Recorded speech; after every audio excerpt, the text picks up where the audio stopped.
Okay, guys, welcome back to Let's Get Footy podcast with Chris and myself, Tommy. We are going to deep dive into the FIFA World Cup. As it stands at the moment, it has been, I guess, mixed opinions on the tournament. For me, I think it's been a good one so far, but it hasn't been without controversy, brother. What are your thoughts? I think this has been one of the messiest World Cups. Not a play on words for Messi, but we'll talk about Messi later. That I've seen in quite a while. Some of the decisions on the pitch have been insane. But what I will say is thank you to the dictator yesterday. I know you wanted France to lose. Oh, yeah, absolutely. Yeah, I did initially, but all those memes of Mbappe as like the dictator and like the anime they're generating, it's just hilarious, and you can't help it just to support him. And I think France is the team that could probably take care of business against Argentina. I think we might have a rematch of the what was it, 2022, the last World Cup, right? I know there's still a long way to go. Yep. But I really think that if they faced off, France is probably the only one that could, maybe Spain, that could stop them. England? We'll get there. I believe. Chris, I believe. I mean, yeah. I mean, I didn't want France to win last night. Only obviously for the reasons that I want England to win the World Cup, and to get France out would be massive, because I think at the moment they're, as you said, they're probably the best team in the tournament. Mbappe, I mean, I didn't realise how close he was to signing to Liverpool not long ago. That talk's come up. Can you imagine that, bro? If that would have been insane. I think if Klopp got a hold of him, because he would have been like 17 or 18 at the time, you'd probably see, I mean, he's a stellar player now, but you'd probably see additional assets to his game. Or maybe, I mean, there's always a possibility that we get his peak and he just gets run into the ground like certain players. Yeah, if he joined, I think we'd see some more assets to his game. But I think overall it could have gone one or two ways. Either gets run into the ground because of his, like, that's unfortunately what happened to a lot of the players under Jurgen. You look at Fabinho, you look at Henderson, you look at Sadio, you look at Firmino. Towards the tail end of their Liverpool careers, they couldn't stay fit or they lost their legs. So, but I think if we did get him, you would have seen he was crazy already, but I think you would have seen that extra step up in his game. Do you think, and it's a difficult question, but do you think by the time his career is at the Messi Ronaldo stage, he will be in the same bracket as them two? I think so. I think Klopp and the coaching staff would have been able to do with Mbappe what they did with Mo. But again, those are two players with the talent. So if you look at it, like, if we take a step back for this hypothetical, if Mbappe comes in and they're exploding together and they're, setting records, this and that, that would have been a crazy strike force. I think we would have had maybe a couple of more league titles and maybe a Champions League or two, because I think there were certain things missing at specific parts of the Klopp era from the team that we needed to take us over the line that didn't happen, because whether it was him that didn't want another player or it was the club being stingy with the finances. And I think I really think it was the club being stingy with the finances because they blew fucking 400 million pounds on, I'm sorry, an unproven manager. I mean, it fucking speaks for itself. I mean, he won us the league. I'm not going to disrespect that league title because it's not easy to do.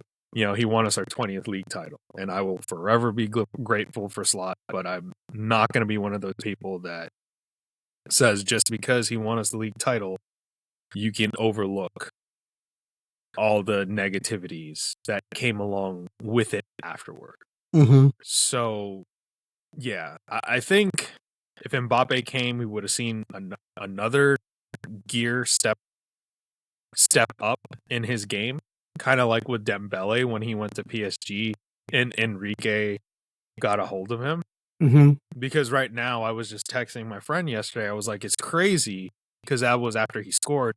I'm like, it's crazy how Dembele goes to PSG and he just takes this next step. Like he becomes this stellar player. And he's like, yeah, Enrique got a hold of him. And, you know, some coaches are able to do that to certain players. Yeah. But the only downside I could think of is like, you probably would have gotten to a point where either Sadio, Bobby, Mo, or Mbappe would have to go within like a 3-year span. Because there was no way you would have been able to keep them all financially.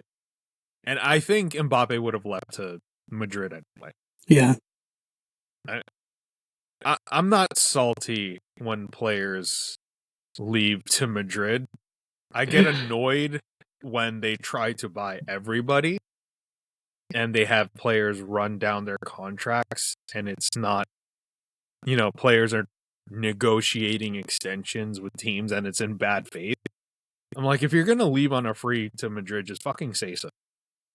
Like, hey, I'm not going to renew my deal, but I'm going to stay the length of my contract.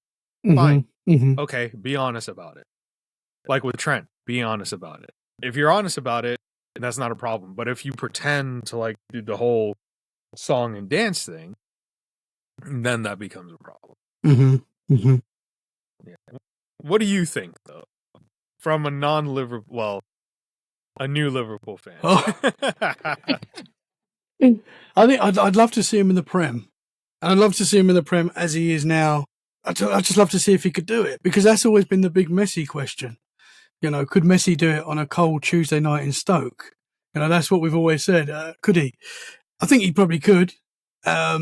He's done it against Premier League teams in the Champions League, Messi. So we know he can and probably would be amazing in the Premier League as well.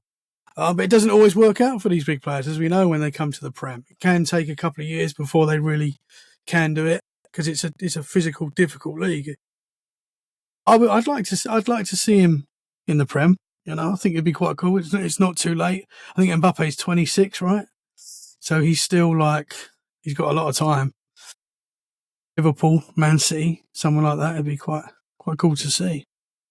Now that Pep is gone, I don't see him coming to the league. I really don't. You don't think Iraola can bring him in? No. I don't think he'd be able to. No. There's a certain caliber of manager that you need to handle certain players. And as we saw with Liverpool last year, when it's going wrong and you're not able to wrangle those egos, it becomes a problem very, very quickly. Yeah. Because if that was Jurgen last year having that bad season, one, I don't think we lose like 20 games in all competitions. It's probably 12. But he has that ability to be like, all right, gents, buck the fuck up. Like, this is what we need to do. Pull your heads out of your asses.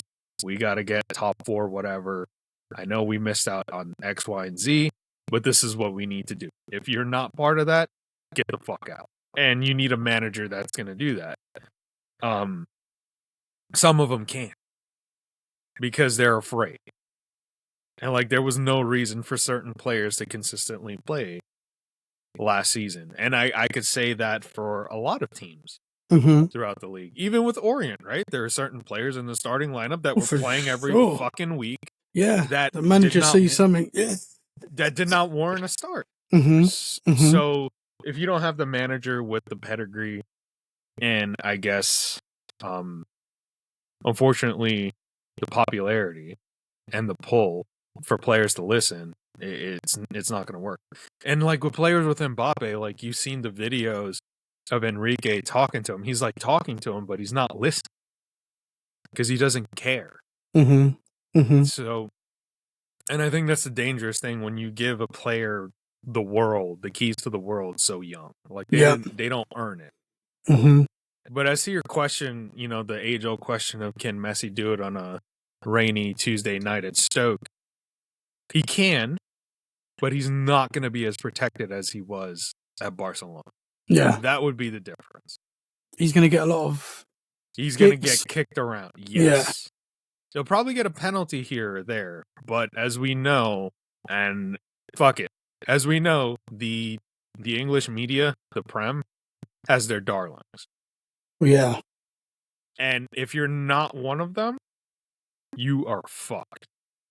Mo Salah was not one of them. He would be, that man was kicked around, dragged, had his shirt torn off of him.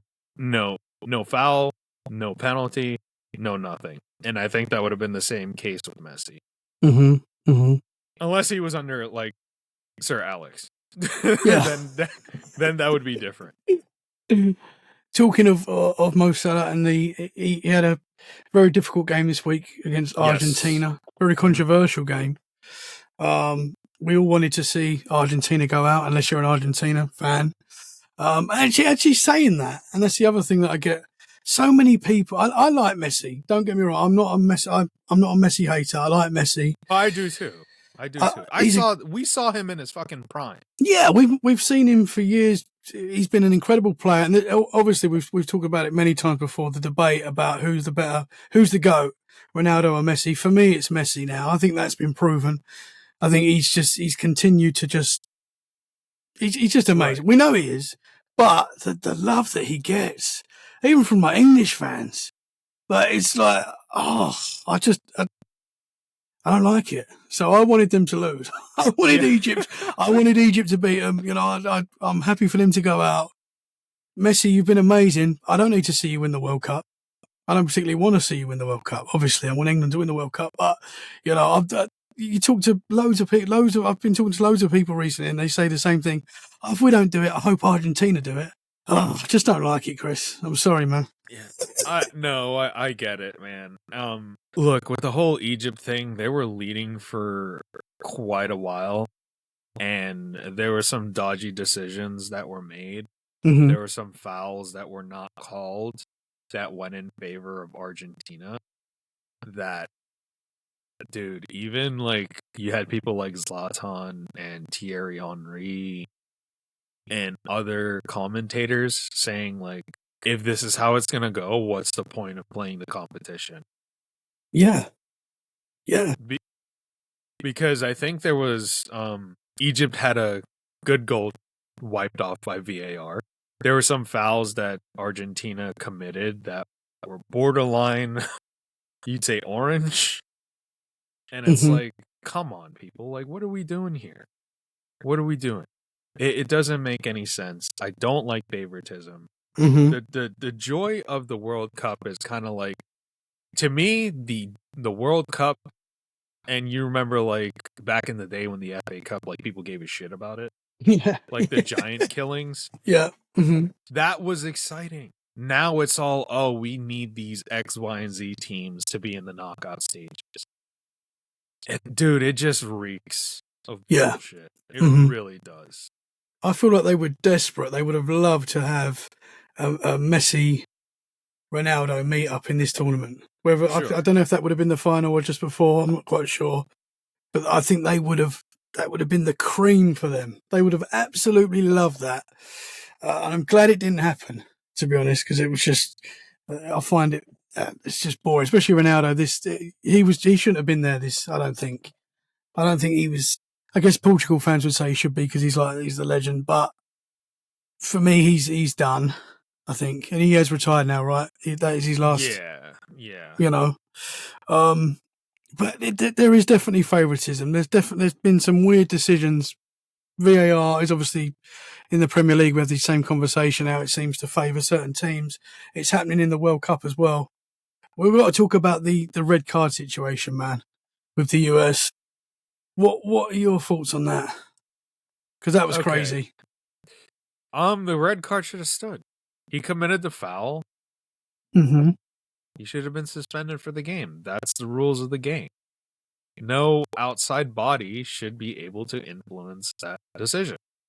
It's the rules of the fucking game. I'm sorry. If you don't like it, play a different fucking sport. Watch a different sport. Yeah. If you get a red card and you appeal it and they don't uphold the appeal, you're suspended. Mm-hmm. But then again, he might as well have been suspended because he didn't do shit during the game. Do you think that decision do you think that messed with the USA? Because 100%. I thought the USA were going to win that game, to be honest. I thought, it'd be a close game. Yeah, they played that game scared. They played it differently. They didn't play with the confidence that we saw in the previous matches. And that might have been part to Belgium being a good team. I mean, to be honest with you, are they the strongest team in the competition? No, they're not. But they're a good team. You have Lukaku, you have Jeremy Doku. I'm not going to name the Arsenal player because I don't like him. The dude that opened the scoring, I think he notched a brace. I'm going to butcher his name, De Ketelaere. Mm-hmm. Good fucking players. Good players. Yeah, Good they are players. a good team. Yeah. So you can't deny that they're a good team. Mm-hmm. The problem with the US, with football in general, is that it's paywall. Zlatan and Thierry Henry on the commentary, like the desk side commentary, whatever, literally said if they grew up in the US because of the paywall situation and the background that they came from, would not have played football. Wow. Could you imagine a world without Thierry Henry and Zlatan Ibrahimovic? And that is because how much it cost as a kid to play football. Yes. Yeah, Yes. it's a ridiculous amount of money, right? It's fucking insane. It's insane. And then you have fucking morons like Alexi Lawless, like, oh, I think the system we have set up now is good. Like, no, you're a fucking idiot, and you shouldn't be on TV spouting the bullshit that you spout every fucking week in and week out, because he is the fucking spokesman for the capitalistic part of U.S. soccer. Mm-hmm. And I called it soccer for a reason, because that's how they always fucking refer it to over here. There, with the MLS, there is no relegation system. They just keep bloating the league with all these fucking franchises. There is no punishment for being bad. Mm-hmm. And it drives me crazy. Yeah. Well, it'll never be taken seriously until, one, at the youth level, they remove that fucking paywall and they make it more accessible. Because in a country of over 300 million people, with some of the best athletes in the world, as we've seen in the Olympics, we fucking wipe the floor with everybody when it comes to the Olympics. You're telling me we can't put a good squad together for football? It is strange. Because I read something, and I don't know if this is definitely true, but it's about nearly £3,000 for a young boy to be, a young girl to play football. Yes. Which is insane. So to put that in perspective, my boy, to play for his football club that we took him to recently for a year, I think it was about £140. I think that's right. It. And you didn't have to pay that. You can pay, obviously, over time as well. It's not, that's a huge difference. Right, yeah. And I don't think kids should be playing football, whatever the price is, they should be able to play football. There's enough programs surely for, local communities to be able to organise kids to play football. It's not that expensive to buy a goalpost, have a bit of land, It doesn't make sense to me. No, and like I said before, like, even around where I live, the football pitches, they literally lock the car park, so you cannot get in. They take the nets down. It's literally paywall everywhere. Unless you go to the local high school, and they have their nets up and school's not in session, it's public ground, so you're technically allowed to go and kick around there. But it's very difficult to find a spot to kick around in, and it'll always the U.S. national team will always suffer from the way that the football system or the football pyramid is set up here in the States. Unless they make it more accessible, it's not going to grow. Is it like that with other sports like basketball and football as well? American football? You froze up on me. Could you repeat the question? Is it the same with basketball and American football as well? With certain sports, it's like heavily included in the curriculum when you go to school.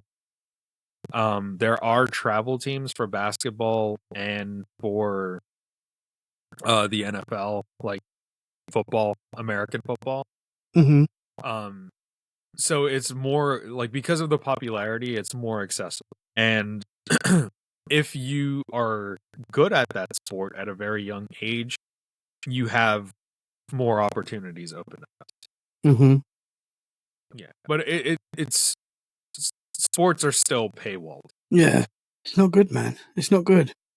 Yeah, but with the U.S. national team, I think they played scared. I think they were outclassed.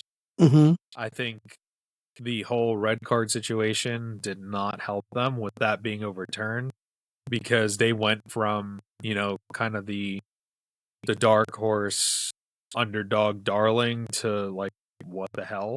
Yeah. Like, you can't pull strings like that to get shit rescinded and skirt the rules of the game. So I think that turned a lot of neutral fans against them. Mm-hmm. Yeah, absolutely did. There was a lot of people kind of rooting for the US. And then once that happened, it was like the US team became the bad guys. That's how it was perceived. It was like Trump's made the phone call and he's got off. That's how it's been perceived. I don't know the actual ins and outs. If that was the case, did Trump make a phone call and they said, yeah, okay, we'll put the red card back to, was it like another year or something? They said like the following year. When has that ever happened? Ever? How can that be a thing? And then we had Quanta sent off in the Mexico game, which we can get into as well. Yeah, and he's got 2 games. He's got a 2 games ban for that, which I know it was a bad tackle and arguably a red card, but I don't think he deserved 2 games. Red card definitely, but because his studs were up. Yeah, it was a nasty. If the studs weren't up, I think it's like, yeah, it could go either way. Mm-hmm. But a 2-game ban for that? No. But especially after what happened with the overturning of the other red card, I was like, how can you? It's just not fair, because it was similar kind of tackles. Really? Yeah, I agree. Yeah, that was a crazy game though. Oh, that was nuts. That's another one where like the decision. Mm-hmm. The referee, I think, would have given Mexico anything. It was probably, in my 39 years of living, probably my favourite ever England game. Just because it was just, obviously it was an incredible achievement, what they did to defend like that for 40 minutes basically, under those circumstances, under all the, obviously at the Aztec, they've not lost. They've only lost there 2 times since 1966, which is incredible. Their fans were incredible. The ref was against us. The VAR team was against us. With all that, to somehow still get through, it was, as an England fan, it was a very proud moment, and I know a lot of the country felt that. It was unbelievable. Yeah, you guys fought and clawed back, especially down to 10. So yeah. I mean, when they equalized, I was like, oh. Bro, I just couldn't. My heart couldn't take it. So because it was 1:00 in the morning, so the kids were asleep. The wife went to sleep. I was like, you can't miss this. She was like, I'm going to go to sleep. But I woke the whole house up. I was trying to be quiet. I just couldn't, man. I just could. I was going. I could not. It was that feeling, man. You know what it's like when you're watching your team and you're holding on, and you can just see that goal coming. I can't believe we got through it, to be honest, because Mexico were coming at us. It was just an unbelievable team performance, and I just feel like we can take that against anyone, and I think we got a chance. I know you don't think we can do Argentina. We've already, but I feel like we can. Cape Verde nearly did, bro. Yeah, I will say this: with the game that Egypt gave them, if that was England, I think you guys see it through. Yeah, I really do. You guys have to get past was it Norway? Norway next won't be easy. No, it won't. The beast up front, Haaland. Yeah. But do we put Dan Burn in and let him? He's never scored against Dan Burn, apparently. The beast as well, another beast. Now you just jinxed yourself. I just jinxed myself. I shouldn't say anything, actually. I think it's going to be a tough game. I think we're favourites for that one. But, they're a good side. Haaland's obviously unbelievable and can score at any moment. So that's going to be another tough game for sure. But I just feel like with all the teams left in the World Cup, and maybe not Spain, but all the teams, France, Argentina, all that, the main favourites, I don't think are that great defensively. I know going forward, France are unbelievable. Obviously, Argentina have got the GOAT. Yeah. But, England have got, I think going forward, we're pretty good. And defensively, you could say we're a bit dodgy. But what we did against Mexico proves that we can, if we have to, park the bus. Right. We can maybe get through these games. So I think we got a chance. I think so too. If the decisions are just going to be so dodgy in favor of certain teams, This is the problem. Yeah, that's been the problem. It's the officiating has been atrocious for most of the tournament. It really. So I read that the referee of the Argentina-Egypt game got suspended, but I don't believe that's true, and I believe he's actually doing the England game on the weekend, which is terrible if that is true. I heard that rumor, but I'm not sure. Let me see. Because I do think referees should be held accountable. 100%. After performances, and in the Premier League as well, after certain performances, if there's decisions that are so big, and a number of decisions that are arguably wrong, I think referees should face the. I know it's difficult being a referee. I'm not saying it's like we always blame the ref if our team loses, obviously, but without a doubt, there's bias. Bietism, is that a word? Bietism. I don't think so. It is now. There's just bias. Yeah, there's bias with certain teams for sure, and there has been in this World Cup without a doubt. 100%. Yeah, that happens all the time. Mm-hmm. So I just don't want referees to determine the outcome of a match. Yeah. That's what irritates me. I mean, sometimes you can't help it because if there's a penalty, it's a penalty. Mm-hmm. It's not like they committed the foul. They just have to make the call on the pitch. And if they make the determination that, it's a pen and it gets awarded and it gets scored, and it's just, what's the word they use? Clear and obvious. Yeah. Then it is what it is at that point. But when it comes to those very iffy decisions on such a big stage, you have to make the right call. You have to.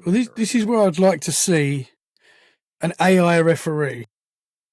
I know I don't think AI should be in control of everything, but maybe a football game, an AI that can make the decision immediately. Obviously it's got to be 100% accurate all the time, or it's not going to work. It'll be the same problem. But maybe that is going forward the way. An AI. Do you think that could happen? Yeah, because with AI, you have to train it. Mm-hmm. And you have to pump in. Essentially, you would have to pump in the rules of the game. Yeah, and there should be no biasism whatsoever. No, I don't think there's a possibility that there would be no bias. With the automated offsides, it works in the Champions League. It doesn't. Nothing irritates me more than an offside check on a goal. that lasts more than a minute. Oh yeah, it shouldn't take that long. What it should be is just literally a bird's eye view. Mm-hmm. It shouldn't be like this view, this angle, just fucking bird's eye. Yeah, and if a fingernail's over, that's not offside, in my opinion. It shouldn't be. You can't score with your hands, so You can't score. Yeah, exactly. And even like a toe, when they show like a toe, I'm like, man, it should be the whole foot over the line, I think, for definite. And then it's offside. I think the game would be better in that sense. I like the offside rule as it is Mm-hmm. because it brings more jeopardy to the game. It's like, oh, his like forehead was slightly offside, and we know like in football, literally every centimeter and inch matters. Mm-hmm. Mm-hmm. So that little bit of advantage is the difference between a goal or someone missing. So I think keeping the rule as it is, but just not taking so long and using the technology we have just to, make it just rapid fire. It shouldn't take, these VAR checks should not take this long. And they should be straight away as well. Yes. So like in the case of the penalty that was given against England against Mexico, the game like went on for a bit and then it goes back. And it's like that should be sorted out there and then. If you missed it then and it's 2 minutes later, that's it, I think, as well. Yeah, it's like, hold on. Oh, wait, like this team is driving down the pitch. Yeah. But wait, there's a penalty check with the VAR going on. This will probably get pulled back. Yeah. Just stop the fucking game. Yeah. It's so frustrating. There's a penalty check going on. And especially with offsides when it's clearly offside and they don't put the flag up. Like, what the fuck are you doing? Just put the flag up. They do that shit in England all the time. Like, you'd hear like frickin' who's on the commentary? Oh, God. What was it? Lee Dixon and Graham Lasso on the U.S. side. You'd be like, I think this is going to get chopped off here, Lee. Like, no shit, Sherlock. He's like 3 yards. He's like 10 yards offside. Like, oh, I think this is coming back. Like, are you fucking blind? Just put the flag up. Like, that shit. Oh, I love it. I love that kind of commentary. Michael Owen used to be good at that sort of thing. Do you remember listening to Michael Owen? His commentary is good when he's talking about strikers. But Yeah. anything else, it's like, dude, shut the fuck up. But when he's like, the game's 0-0 at the moment. If Liverpool score though, they'll be winning. It's like, yeah, they will. Yeah. Like, yeah, clearly. Yeah, that's actually true, yeah. Going back to the red card rescinded with the US team. Yeah. And I know you can't blame any US players because if it was an England player and we'd be like, yep, sweet, okay, we know that's bad, but okay, whatever. We wouldn't mind. How was it perceived in the US? Was it talked about? Were people saying, what was it like? I wasn't on social media much to pay attention to that in particular, but personally for me, I was like, oh, okay. Mm-hmm. I think I'm just guessing. I'm assuming like some fans would have been like, oh yeah, that's great. He can play, yada, yada, yada. And you probably would have had your idiots that would have taken it to the next level. But I think that red card being rescinded or suspended put more pressure on Balogun than there needed to be. Mm-hmm. Because if that gets like that red card got, pushed back, because suspension got pushed back, there's like this expectation like, oh shit, now I have to be the one to take us across the line because they made such a big deal about me being suspended. And I don't think that helped anything. If anything, I think that made shit worse. Mm-hmm. So it's such a strange decision, man. yeah. I can't understand the thought behind it. Like how you can how FIFA are expecting this not to be a big issue. Yeah, but at the end of the day, like the US got their ass kicked 4-1. Mm-hmm. And I think it would have been a different game had that red card controversy not been part of the narrative of the game, because that gave Belgium a bit more of a competitive edge. Yeah, I think that puts some fire in them. Yeah, it put some fire in them, and they wanted to prove a point that, okay, that's fine. You want to deal with a little bit of corruption here? We're going to put you to the sword. Yeah. Because we can. And the one thing you don't want to do in a competition is give your opponent any type of advantage, whether it be physical or mental or anything like that. That was prime, like, whiteboard material. That was prime, like, you didn't have to do the Belgian coach didn't have to do anything but just put that up on the wall. Yep. This is what they're doing. This is what they think of you. Yeah. They think that this one player is going to destroy us. Don't let that happen. It's wild because in the UK, and without getting too political, the people will forgive any political decision made, going to wars, all that kind of stuff. You won't even hear people talk about it. But the minute the president rescinded someone's red card, Trump was suddenly, there was a lot of hate there. It wasn't the smartest move. People won't forgive that in the UK. That is one thing that you can do anything to people in the UK apart from mess with the football. Yeah. That's unforgivable. No, that is true. You know? And people are like, oh, the king should ask FIFA Yeah. to rescind the red card for Kwanzaa. I mean, if he did, he would have been well within his right to do it. Yeah. I don't know. I don't know if we did. I don't know if we did try and get it. Did you hear Thomas Tuchel's press conference or interview after the game, which was quite interesting? I did not. They won the match, and I went to sleep just like you did. Yeah, well, I don't know. You probably stayed up for the. I stayed up. I was buzzing. So it was 4:30 in the morning, I think, when it finished, and I'd woke the whole house up. So everyone was awake. Kids had school very soon. I'd had a couple of beers. You know, I wasn't drunk, but I was merry. And I said to the missus, I was like, it was pushing towards 5 in the morning. And I went, I might have one more beer just to celebrate. And she was like, you're doing the school run in like an hour. And I was like, good point. I better not have another beer. But firstly, the interview, you must have seen Harry Kane's voice break. Did you see that? He sounded like Mickey Mouse. Oh, it was so good. That was one that will live on forever. That was so good. But then Thomas Tuchel came on, and obviously we just had this massive win. And he came on, and his first criticism was against the VAR team and the fact that they were all South American. Like he came out and he said, I think it's ridiculous that you had 3 South Americans in the booth, at the VAR booth. He's like, how's that fair? Made quite a big deal out of it. And then what I found interesting was it went back to the studio with the commentary, and they were all kind of, saying he shouldn't have said that. You know, he shouldn't have gone there. But I kind of think I respect that he did go there, to be honest, because it does seem a little bit unfair. What are your thoughts on that? Like I said to you and Liam in the group chat that we have on WhatsApp, don't underestimate the hatred that Latin American countries and Caribbean countries have for one another when it comes to sporting rivalries. So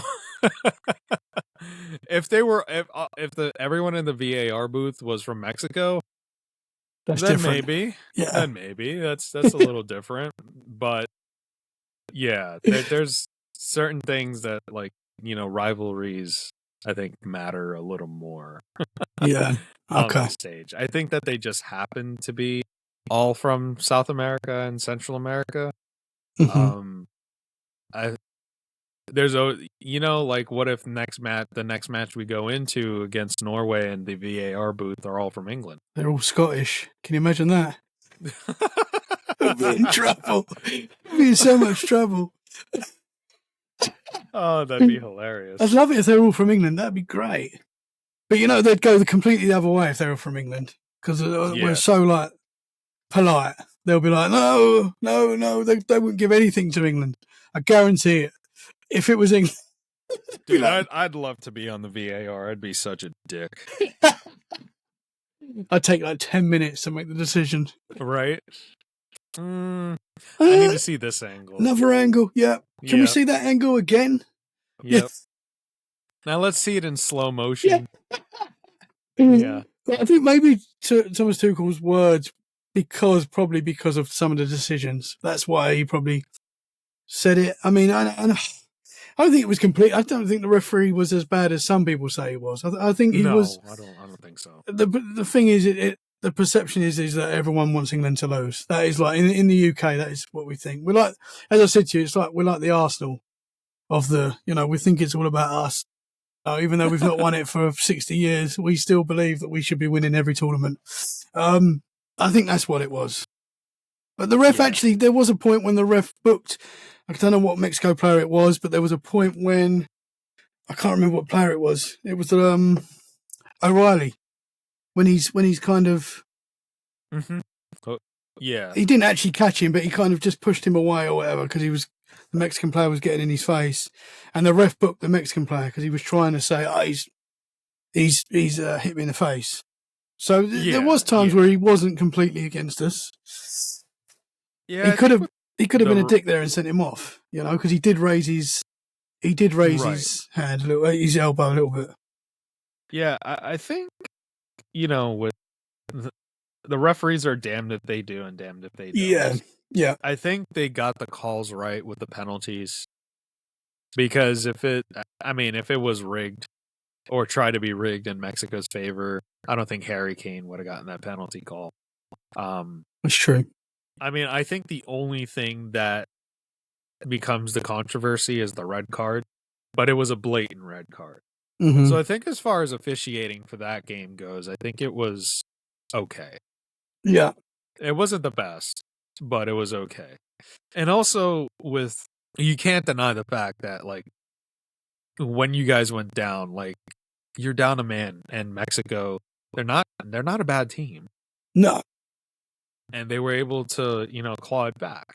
Mm-hmm. So I think it was a good game. It was an entertaining game as a neutral. So not as controversial as some of the other games that we saw. Yeah. I did think that. I don't know what your thoughts on the penalty when Gordon was taken down. I thought it should have been a sending off. But some people are saying it shouldn't have been because there was two defenders. Don't know if they were just behind, but for me it was last man. It was a goal scoring opportunity, and he was taken down. It wasn't even booked. He was wiped by the keeper, wasn't he? Though? Yeah, the keeper's come out, he was wiped by the keepers took him out. It was definitely a goal scoring opportunity. Last man, in my opinion. What are your thoughts on that? I thought that was a sending off. He didn't get sent off because it was in the box. Mm-hmm. So the keeper has it's the keeper's box. He has to defend it. Yeah. If it was outside of the box, definitely red, gone. Yeah. Kind of like that. I think red card that Newcastle had against Liverpool when Nick Pope got sent off. He charged out for the ball, and he was either gonna. I think he touched the ball with his hand, which is an instant red card. It was either touch the ball with his hand or completely wipe the player. Either one would have been a red card. Mm-hmm. So I think it's those decisions. If the keeper comes out, you got to make sure that you're going to get that ball. Yep. Mm-hmm. I was so angry in that moment, and I know you're right in what you're saying, and a lot of people have said that maybe it wasn't a red card, but in that moment I believed it was, and I was so angry. I was running around my house. I was swearing.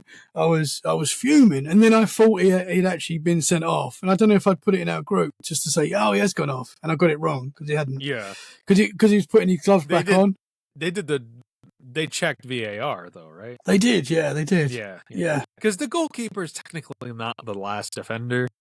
The goalkeeper is the keeper. Yeah. If it was their center back that rugby tackled them, it's definite. Yeah. That'd be sending off right there. Yeah, I was what you want to hear. I'm sorry, but the Kwanzaa card was a red card. Yeah. The studs were up. Yeah. And the keeper, because it was in the box, I think that was officiated correctly. You got the penalty. Kane was able to score it, and you guys held on. Yeah. I'm going to let it go now.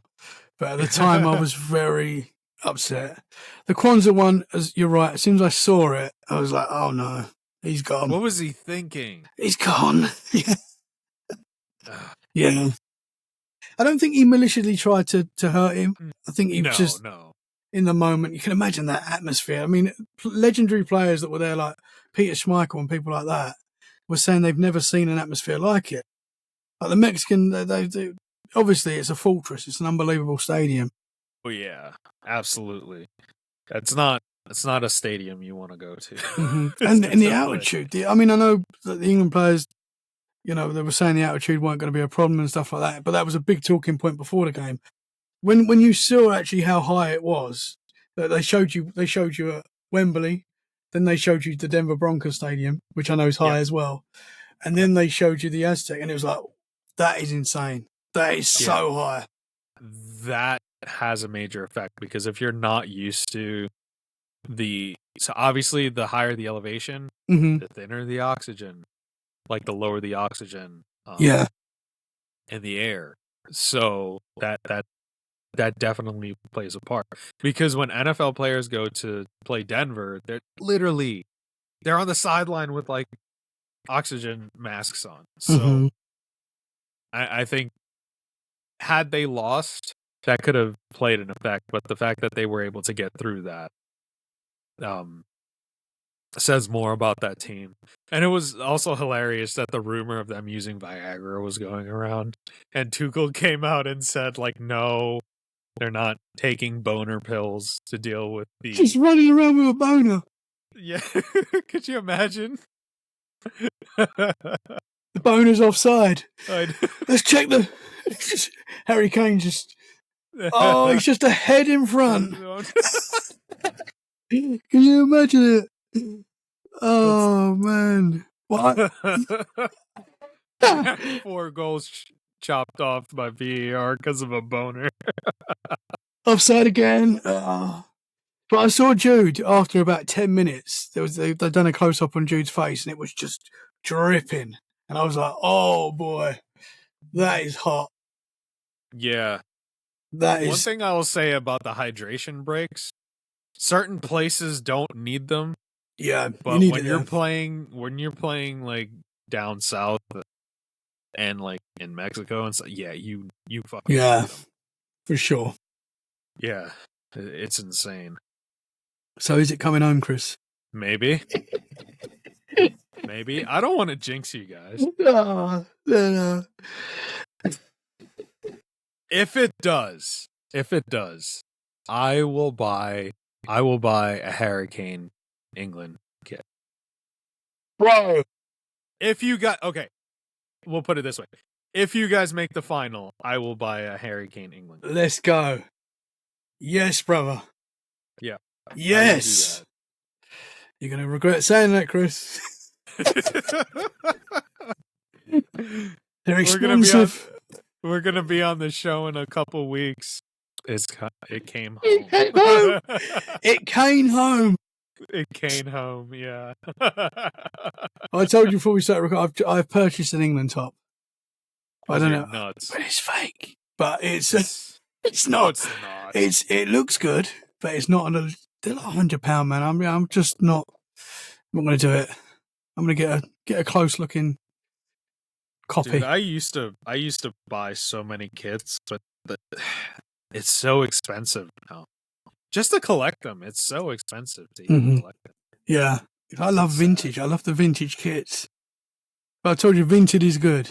If you go on Vinted, you get some good. There's a lot of fake ones on there, but you do if you look at like the sellers and normally if they're like good sellers, it's okay, and the prices are pretty good. Yeah.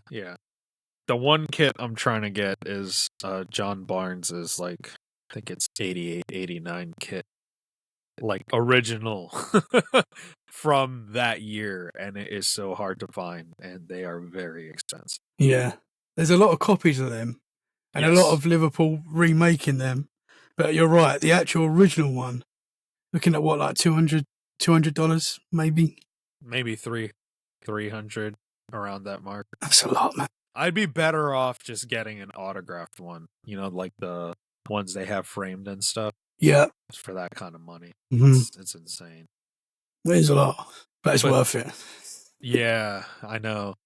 Unless so there, I think we talked Belgium, we talked England, Spain and Portugal was pretty boring. Spain scored like in stoppage time by an Arsenal player who we're not going to name. This has become a very anti-Arsenal podcast. Just because they won the title, that's it. Just because they won the title. Next season we'll start. Yeah, it'll be fresh. Yeah, Yeah, neutral. Yeah, look, I don't hate Arsenal the club. Their fans make it unsufferable. Yeah. Insufferable, excuse me.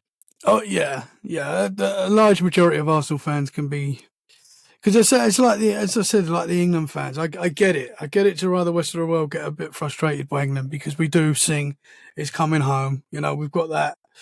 We do sort of automatically think we should win every tournament we go into. I think that's a good thing. We want to win, obviously, but it's like Arsenal. Like they've not won the Premier League for 1,000 years, and they were like very adamant this season that they were going to do the quadruple. I know. But the Prem's going to be so interesting next year, bro. I'm so excited for it.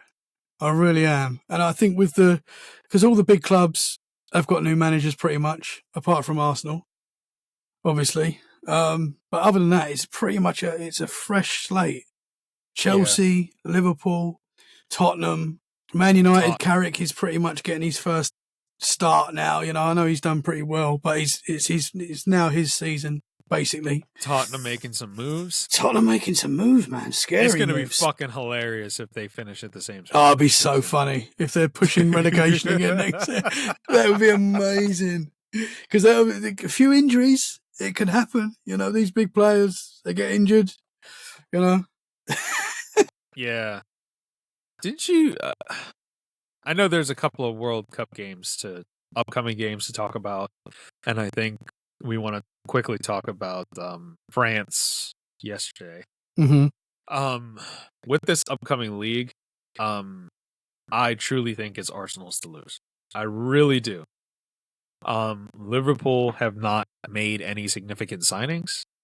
I haven't seen anything substantial for City or anyone else. Mm-hmm. And the prices that are being touted for like Bradley Barcola and stuff like that is just freaking insane. Yeah. They want like 150 million euros for him. Like, come on, dude. It's insane. The market is insane. I don't know.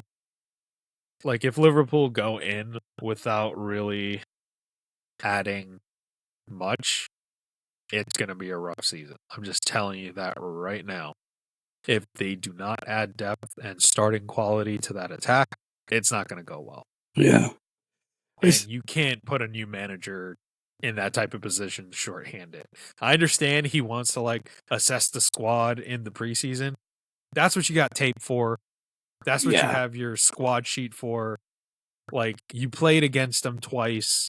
You should kind of have an idea of the type of players that you have. It wouldn't have been the first time you played them last season either. So, I mean, get your shit in gear and do something. Yeah. I mean, obviously, Mo's got to be replaced. That's the most. He's got to be. You know, who's starting there at the moment? If it stays as it is, no idea. Yeah. So he's got to be replaced or get him back. I know he wasn't too sure about that, but I think that would be if he was open to it. I don't think that would be the worst. I think that would be pretty good, actually. If he was open to it and there was no pride in play, which unfortunately there always is, Mm-hmm. I would say fuck it. One more season. Yeah. Hold us over. Yeah, because he break clearly a couple more records. Yeah, he clearly had to fall out with the manager.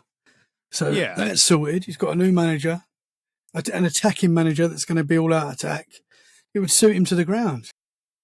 Yeah, and it's funny how he's been one of the best players in the World Cup this season, but apparently he's fucking washed. I don't know, Tommy. Mm-hmm. I don't know. maybe you fucking pay attention to a player that's been consistent for nearly a decade, as opposed to a dumbass that didn't know how to build a system around the players that he had. Yeah. Just saying. And he got an ego. I know it was, as you said at the start, it was good that league title will never be taken away from him, and that was good, obviously. Yeah. But I think his ego probably blew out of control after that, because it was very clear at the start of the season that there were a few issues that were going to arise with the way he spoke after the game and stuff like that. Yeah, yeah. And look, no, I don't understand. Like, if you're taking a big job, any big club, and you don't bring your family with you, and you're always fucking off to Ibiza, and you're not training and doing anything that you're supposed to do, that's a problem. Just because you won a league title doesn't mean you're immortal. Mm-hmm. Like, there were games to finish, there were games to play. I personally wanted us, for that league winning season, to finish with maximum points, which would have been 92. And they didn't do that. The players get the cue from the manager. If the manager is lax and lazy, the players are going to be lax and lazy. You'll have one or two that'll like have a certain standard, like Virgil, Ali, and Mo and Robertson and Curtis, because they've been there under Jurgen. But it's just one of those things, man. Like, I think if the manager got sacked before Mo, or if they even announced, like, hey, at the end of the season, he's gone, I think Mo would have stayed. And there would have been less to do on that right wing. Because I think we see this a lot in football now. Like, players use other clubs for leverage to go to somewhere else and make them look completely fucking stupid. I personally didn't want Diamande, but it is what it is. Because I think paying 110 million pounds or whatever it would have been for a 19-year-old, I don't know. It's a lot I of understand you're paying for the potential. You are paying for the potential with certain players, and it would cost you almost double later on. But it just, I don't know. Haven't PSG pulled out now? I don't know if I read that this morning. I think Leipzig don't want to sell him. Yeah, okay. Yeah. I think that's what the main thing is. They don't want to sell him. Mm-hmm. Yeah, the money's insane. Because, as you say, he's 19. It's a risk. That money's... It's like the Anderson deal at Man City. It doesn't... Yeah, I know he's a good player, but he's not worth the money that they paid for him. No way. There's no way. So... Not at all. Yeah. It is insane, bro. Yeah, but for the upcoming games, man, we got Spain and Belgium today. What are you thinking? I think it's Spain. I think Spain as well. They're looking good. Do I even have to ask for tomorrow's game? England. It's got to be, man. I mean, it's going to be a difficult one. Yeah. But I think we should get through it. 2-1 England. I think if you can keep Holland quiet, you guys will do it. Yeah. I think at worst it goes to penalties. Don't, Chris. I think England will win. My heart can't take penalties. I think England will win. Let's go. Then we got Argentina and Switzerland. I know Switzerland took Colombia to penalties and won, but I don't think they're getting that far with Argentina. No. I mean, the only thing with Argentina is they've had two. Obviously, the Cape Verde game where they never really looked like losing that game, even though Cape Verde done really well. They showed that there is a slight weakness there in the back, and obviously the Egypt game. Arguably, Egypt were very unlucky. So you never know; they might be able to do something. You know, you take Messi out of the game, and yeah, you never know. But I think Argentina, unfortunately. Yeah. I think Argentina will go through. So that'll take us to the next round. So I can't remember the bracket, but I know France is already in the semis. Who would they face in the next round then? So It'd I probably be Spain or something. think so. So if we win the next game, we play. I should know this. I'm not thinking too far ahead, Chris. Yeah, they would play either Spain or Belgium. Right, okay. And if England advance or Norway advance, they would play either Argentina or Switzerland. So there is a potential we could get England versus France in the World Cup. I know. World Cup final. Yep. Well, I think last time we played France, if I remember rightly, I might be wrong. If I remember rightly, we kept Mbappe quiet. I think. Maybe. I might be wrong. But because defensively, I don't think they're that, I think they can be broken defensively as well.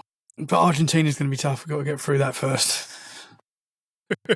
Could you imagine England versus France World Cup final?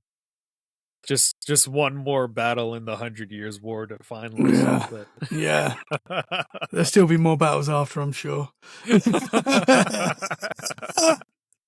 It would be, it'd be amazing. It'd be amazing, man. Yeah. I think it's possible. I don't think defensively anyone is ridiculously great, including us, obviously. No, I don't think so. I think defensive stability, I can't really tell you. Maybe Norway? Don't say that, Chris. Not today. All right. I'll take that away. Oh, it is. It's stressful, man. We've done quite well in recent tournaments, England. Under Southgate. I know. I think Southgate in that game against Mexico, I don't think it would have been the same result. I think Thomas Tuchel made some quick decisions, and some decisions that some people were like, "Oh, we're going very." I know we was a man down, but we went very defensive, and we had to. But we was literally pumping the ball out, and they were coming back straight away. There was no one was up top, and I was thinking, "Oh man, it's just."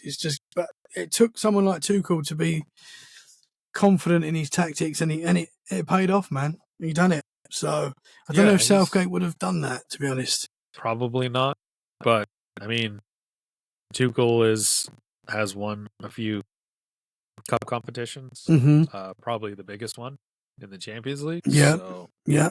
I mean, the man knows what he's doing, I think. So if you keep it pragmatic to what you can do, know what your limitations are, and know what your strengths are, and just play to them, which England seem to be doing, it's fine. And I think, like, in a game situation where you're sitting back and you have the luxury, I can't believe I'm saying this, of Anthony Gordon just based off of his pace, he doesn't have the technical skill or the flair to, like, beat a man and score a goal. Every, like, once in a blue moon he'll do that, but his pace makes defenders panic.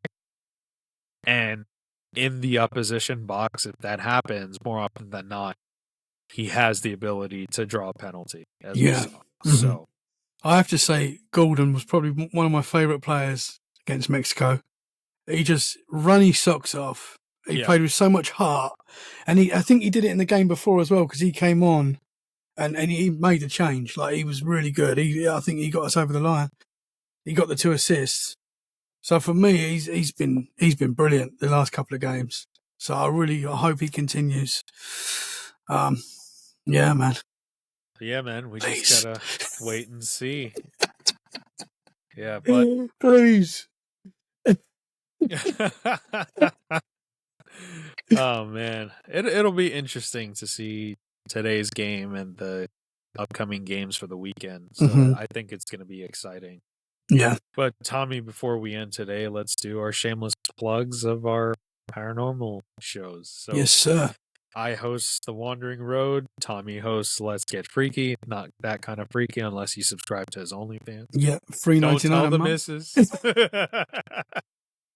I do anything you want to do. Anything. Except wear a West Ham top. Yeah, no, I won't do that. You have to pay big money for that. Big money. West Ham top blowing bubbles. Yeah. Oh. No, I don't think. Nah. That would have to be a ridiculous amount of money for me to do that. Oh, man. That would be hilarious. So, you're going to have to do that in AI now, aren't you? Ask ChatGPT. I'm going to. No. Oh, my God. Oh, I should. Oh, God. Then you'll Photoshop me in a United top. Yes. Absolutely. I swear it wasn't me. It's AI. Oh, man. But yes, folks, I host The Wandering Road. Tommy hosts Let's Get Freaky. On our shows, we bring guests on to talk about their paranormal experiences, Bigfoot experiences, aliens, UFOs, the whole nine. So if that's something you're interested in, feel free to check out those podcasts. Again, that's The Wandering Road, my podcast, and Let's Get Freaky, Tommy's podcast, available on YouTube, Apple, Spotify, all major podcast platforms. Also, for Let's Get Footy, I make it a point to pronounce it that way. If you'd like to be on the show to talk some football with us, just shoot us an email at letsgetfooty@gmail.com. And we hope you enjoyed today's episode and catch us for the next one.